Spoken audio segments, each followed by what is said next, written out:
जय हिंद दर्शकों, मैं हूं जितेंद्र दीक्षित। 4 PM महाराष्ट्र में आपका स्वागत है। दोस्तों, 2 महीने बाद ही देश में लोकसभा चुनाव होने जा रहे हैं। तमाम राजनीतिक पार्टियां अब चुनावी मोड में आ चुकी हैं। बैठकों का सिलसिला शुरू हो चुका है। गठबंधन सीट बंटवारों को लेकर बातचीत कर रहे हैं। लेकिन लोकसभा, जो कि संसद का निचला सदन है, उससे पहले इसी महीने महाराष्ट्र में संसद के ऊपरी सदन यानी कि राज्यसभा के लिए भी चुनाव होने वाला है। और राज्यसभा की 6 सीटें खाली हो रही हैं, जिन पर चुनाव 27 फरवरी को होगा। अब अगर महाराष्ट्र की स्थिति की बात करें तो महाराष्ट्र में जो कुल 6 सीटें हैं, उनमें से 5 सीटें सत्ताधारी महायुति जीत सकती है। महायुति का मतलब है एकनाथ शिंदे वाली शिवसेना, बीजेपी और एनसीपी, अजीत पवार वाली एनसीपी, जिसको कि अब आधिकारिक एनसीपी का नाम मिल गया 3 दिनों पहले। तो ये 5 सीटें इनके हिस्से में आ सकती हैं। जिस तरह से इनकी विधायकों की संख्या है विधानसभा में, उसको देखते हुए तो वहीं दूसरी तरफ एक जो सीट है, जो 6ठी सीट है, वो कांग्रेस को मिल सकती है। लेकिन कांग्रेस का मामला भी डामाडोल है, क्योंकि उसमें कुछ विधायक गड़बड़ी कर सकते हैं। एक नाम चल रहा है जीशान सिद्दीकी का, जिनके पिता बाबा सिद्दीकी ने कल ही के दिन पार्टी से रिजाइन कर दिया और अब अजीत पवार वाली एनसीपी में जा रहे हैं। और माना यही जा रहा है कि जीशान सिद्दीकी भी कुछ महीनों बाद कांग्रेस छोड़ देंगे और उसी पार्टी में शामिल हो जाएंगे। तो ये देखना होगा कि जीशान सिद्दीकी वोट डालने आते हैं क्या, और अगर वोट डालते हैं तो किसे वोट डालते हैं। इस बात को लेकर सस्पेंस है। तो जो 6वीं सीट है, उसके बारे में भी स्पष्ट नहीं है कि वो कांग्रेस को मिल पाएगी कि नहीं, क्योंकि महायुति 6वां उम्मीदवार भी उतारने वाली है। अब अगर महायुति के उम्मीदवारों की बात करें तो यहां पर जो अजीत पवार वाली एनसीपी है, उसके लिए स्थिति कुछ ऐसी बन गई है: 1 अनार और 3 बीमार। यानी कि विधानसभा में सीटों के समीकरण के मुताबिक 3 सीटें आ रही हैं बीजेपी के हिस्से में, 1 सीट आ रही है एनसीपी के हिस्से में और 1 सीट आ रही है शिवसेना के हिस्से में। अब जो एनसीपी के हिस्से में 1 सीट आ रही है, उस सीट के लिए 3 दावेदार हैं। पहले दावेदार हैं उप मुख्यमंत्री अजीत पवार के बेटे पार्थ पवार। पार्थ पवार का सियासी करियर लॉन्च ही नहीं हो रहा है। 2019 में अजीत पवार ने मुंबई के करीब मावल की सीट से उन्हें टिकट दिया था, लोकसभा चुनाव लड़वाया था, लेकिन उसमें बुरी तरह से उनकी हार हुई थी।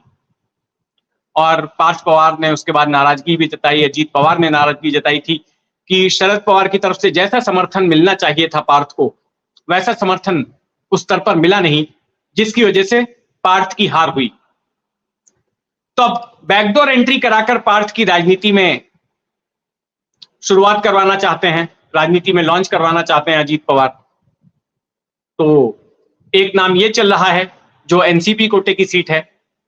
लेकिन वहीं दूसरी तरफ जहां अजीत पवार अपने बेटे के लिए लॉबिंग कर रहे हैं, तो वहीं दूसरी तरफ छगन भुजबल, जो कि शिंदे सरकार में नागरिक आपूर्ति मंत्री हैं और एनसीपी के बड़े नेता हैं, वो अपने भतीजे के लिए लॉबिंग कर रहे हैं।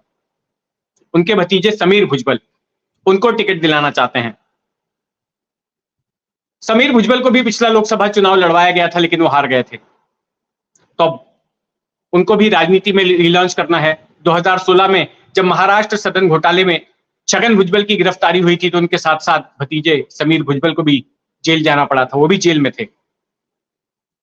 तो समीर भुजबल का सियासी करियर का रिलॉन्च होना है और उसमें एक मौका ये दिख रहा है कि राज्यसभा में उनको भेज दिया जाए। फिलहाल समीर भुजबल मुंबई इकाई के, एनसीपी की मुंबई इकाई के प्रमुख हैं। तो ये भी है।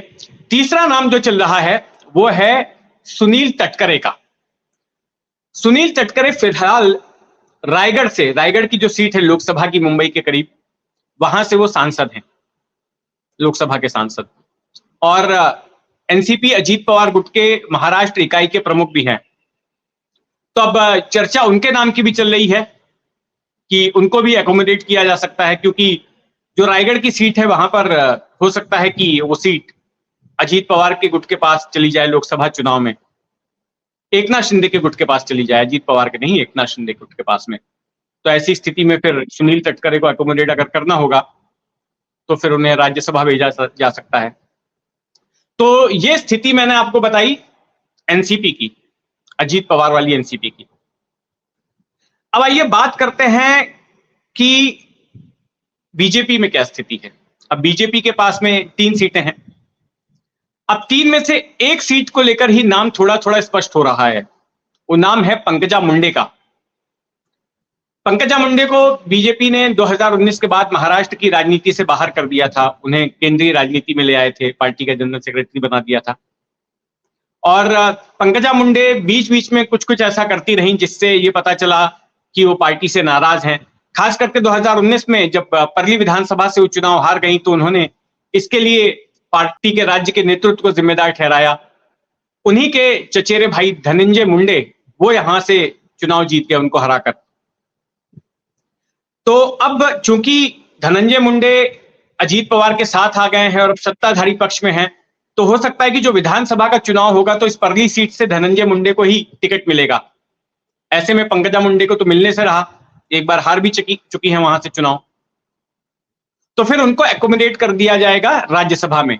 और ऐसे संकेत भी दिए हैं चंद्रशेखर बावनकुले ने, जो कि महाराष्ट्र बीजेपी के प्रमुख हैं, कि पंकजा मुंडे वहां से जा सकती हैं, राज्यसभा भेजी जा सकती हैं।